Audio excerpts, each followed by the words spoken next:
নবী সাল্লাল্লাহু আলাইহি ওয়াসাল্লাম বলেছেন, রাতের বেলা সূরা বাকারার 3টা আয়াত যে ব্যক্তি পড়বে, সারা রাত যদি আপনি নফল নামাজ পড়তেন যে নেকি হতো, এই 3 আয়াত পড়ার মাধ্যমে সেই নেকি হয়ে যাবে ইনশাআল্লাহ।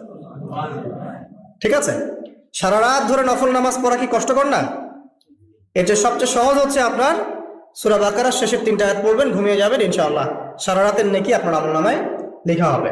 এরপর কি করবেন? এরপর 3 কুল পড়বেন। কয় কুল? 3 কুল। কোনটাকে 3 কুল বলে?